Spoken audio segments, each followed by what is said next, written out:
Hey guys, welcome back. So today I'm going to be showing you what I've been cooking as of late, our weeknight meals that we've done basically over the past week or two.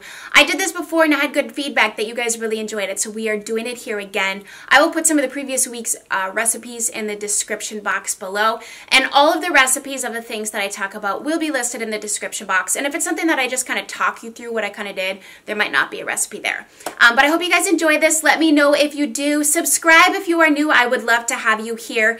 And hit the notification bell if you'd like to be notified of when I upload a video, as well as follow me on Instagram. I am primarily active on my Instagram daily, like to post pictures of what I'm eating and drinking, and actually if you want to see some more pictures of even the food I talk about in today's video and previous videos, I would reference over to Instagram. It's a good time. We do outfit of the days and makeup stuff and just family things and all kinds of things like that. So also follow me on Pinterest too if you want to see some of the boards and things I've cooked. Most of the boards, the things that I've pinned, I've actually made quite a few things on there, so that's another good place to follow me too.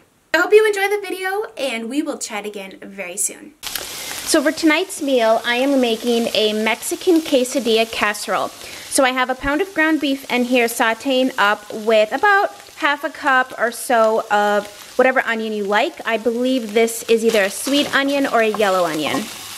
I have drained off any excess grease, and now I'm adding in a 15.5 ounce, is that 15.5 ounce? Adding in a 15-ounce can of tomato sauce, a can of diced tomatoes.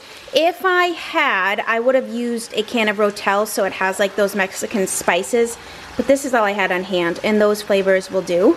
Now I'm gonna add in, I had a big can of black beans, but basically just a can of black beans.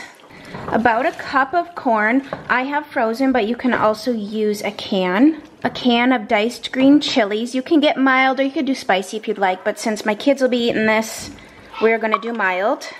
This is a handy little gadget here. This is a garlic mincer, so we're gonna add in a clove of minced garlic, so simple like that. Scrape it off. 2 teaspoons of chili powder.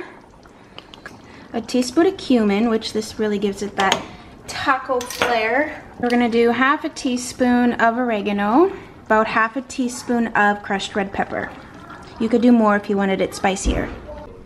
Okay, so now we're just gonna layer it. So I put the meat on the bottom and then I put the tortillas on the top, and now I'm gonna layer it again with some more meat and the remaining tortillas. And do not forget the cheese in between layers as well. Now we're gonna bake it at 350 degrees for 30 to 35 minutes until everything is melted.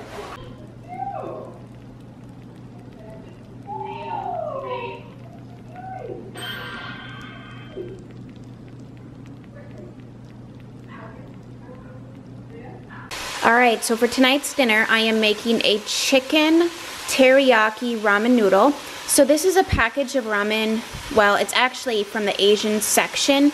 So this is about 10 ounces, but you could buy, you know, just regular ramen noodles and save the seasoning, or actually you should save it for a quick ramen noodle cold salad my friend had shared with me this summer. But get some packets of ramen, however you'd like to do it. Then in here, I am sauteing up some edamame, shredded carrots, bell peppers, ginger, some garlic, broccoli, whatever else you feel like pouring into this. And so we're just kind of sauteing those up with some olive oil right now. Now, this is actually a bag of frozen grilled chicken from Trader Joe's. You could use fresh chicken and just saute it up with salt and pepper and olive oil, but I had bought this to try to see if it's any good. And so that's what I am going to be using tonight. Once this is all tender, I'm going to throw in the chicken and the noodles. And then over here, I have together a concoction of soy sauce, brown sugar, cornstarch, rice vinegar, and oh goodness, it's escaping me. I will leave the recipe below as always, guys. But I'm going to throw that in there and allow it to cook a little bit and thicken. And I might have to add a little bit of water in case it's too thick, to kind of get the right consistency. So I'm going to serve this with a little bit of sesame seeds on the top, a little bit of sriracha if you like a little bit of heat, and then if you have it on hand, some fresh chopped green onion would be fabulous. I went to the store today, but did I remember the green onion? I did not. So tonight we are doing a buttermilk pancake for dinner. You want to say hi? Okay, say hi real quick. Hi, my name is Chloe and I'm Chelsea's daughter. We're not going for presentation necessarily on these. We're going for taste. And these are going to be fluffy and light and airy. I really enjoy using buttermilk in my pancakes because it gives that really lovely fluffy texture. And not too thick and heavy too. But that's because you don't want to overmix the batter. Hi guys. Hi. So to serve on top of these pancakes, I'm actually gonna make a peanut butter maple syrup, which I've never done. I found this recipe, I have to do it. So we're gonna put some butter in a pan, vanilla, maple syrup, some milk, heavy whipping cream, and then sugar, of course. And we're gonna mix that all up and let that cook down. Then we're gonna turn it down, add in the peanut butter, cook it off for about 1 more minute, and then we're gonna serve it immediately over the top of these pancakes. Peanut butter maple syrup. Genius. You must just try this. I mean, if you're looking for a low carb, low fat, low sugar option, this ain't gonna be it. But let me just tell you, it is phenomenal. And of course, bacon. We're doing a thick cut hickory smoked bacon tonight, and let me tell you, this bacon is incredibly delicious. I bake my bacon in the oven. It saves on grease and mess, so I do about 350, and it really depends on if you're doing thin cut or thick cut, but I think this was in my oven for about 35 minutes or so.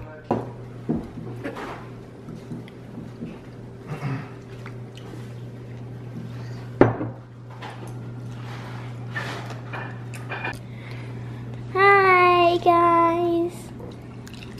Where's the picture button?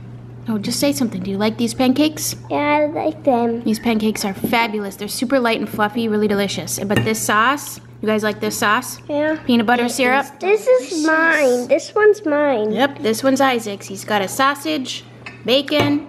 Is this pancake number 2? Yes. All right. So this morning I am making some chili, and I'm actually not even going to eat it until tomorrow night, but chili is one of those things where the longer it sits, the better it gets. So this is a crock pot recipe. I've never done this before, so this is another trial situation. I have my crock pot on high, and it's supposed to cook for I think like 5 hours. So this is a recipe where you put everything in the crock pot, including raw ground beef, which, I mean, you put raw chicken in there and it shreds, so I'm assuming the ground beef will cook down really nice too. So basically this recipe that I've chosen to do is, you can't see it, but there's black beans in there and there's corn. So it's like it's supposed to be like a sweet spicy kind of chili. I like a chili that kind of hits all, you know, savory, sweet, like all those in one. So there's even a little dash of cinnamon in here. And then to finish it, it calls for a 1/4 cup of honey. I'm gonna garnish it later with cheese, sour cream, fresh chopped cilantro. You could do fresh green onion if you like that. But this is kind of a trial recipe, and we'll have to see how this turns out. I did alter the recipe a little bit because I'm notorious for doing that. It calls for a few unseasoned items, but I just can't. I have to season stuff, so we're gonna see how this turns out. It smells good. It's only been in here about 30 minutes, but let's see. Okay, so here are my thoughts on this slow cooker chili recipe.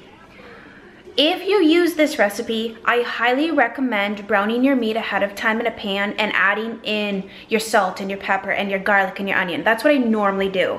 But I wanted to heed and do according to what the recipe said, because I figured the person who wrote it probably knows better than I do how it's supposed to turn out, number one, because they created it. But I'm just like, you know what, I'm just gonna go according to the recipe before I start to dig my hands into something and deconstruct it. That would be my first recommendation. I didn't do that. I followed what the recipe said, and because of that, the meat itself is not salted and seasoned like I prefer. So, number 2, I did not add unseasoned anything. Like the recipe calls for unseasoned diced tomatoes. Don't do that, put seasoned in. I have probably doubled what it said for chili powder. I've definitely put in at least another tablespoon of cumin. I even put in brown sugar. It calls for honey, but I put in brown sugar on top of the honey because I felt like the honey wasn't enough. So I've added more. I put fresh parsley in here.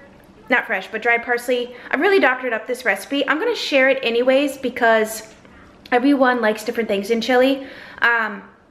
So I thought, you know what?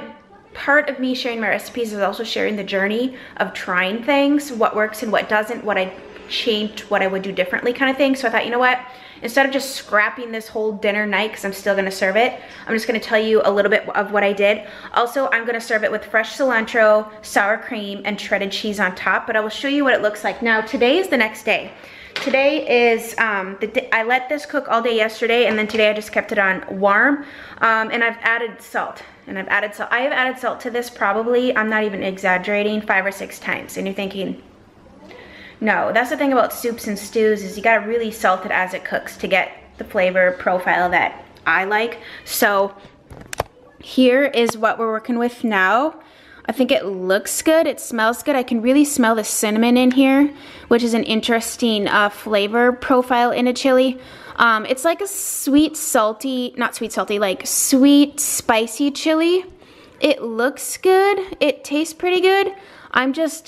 I myself, when I take a bite of this, I want to taste that meat. I want it to be flavored. And the meat isn't flavored because when you cook it in a crock pot like this, you just put it in raw. Yeah, the sauce is seasoned, but the meat itself isn't. So I am absolutely stoked about tonight's dinner because we are having lasagna. The recipe that I'm using is called World's Best Lasagna from All Recipes, and you can pick up this magazine at your local grocery store or, you know, Barnes & Noble, Walmart, all those places. It's in that magazine. And you can also find it on the internet, which is how that all came about. So let me show you what I'm doing so far. I have some ground beef, lean ground beef, and then some sweet Italian sausage that I took out of the casings, and I'm in the middle of chopping this bad boy up, and I'm going to cook that down with onion and minced garlic. I am convinced chopped onion and minced garlic, this is like one of the best scents in the world. I thought the bottle looked super cool. Actually, they had it open for samples at the grocery store, so I tried it. And I'm like, oh, this would pair well with lasagna that I'm making this week. This bottle is really cool, though. I love when they put that little extra, a little extra something something. This is what makes me buy stuff, is packaging. All right, here's what the finished sauce looks like. It's gonna cook down for about an hour and a half. I'm actually gonna let it cook all the way until I need to put my lasagna together because I don't like a super tomato-y sauce. And so if we cook it down, the longer you cook it, the better the flavors kind of come together. So this is what it looks like. I took it out of the oven and it's been sitting here for about 15-ish, 20 minutes so it can kind of cool down, and Justin is cutting her up. I cannot wait to eat this.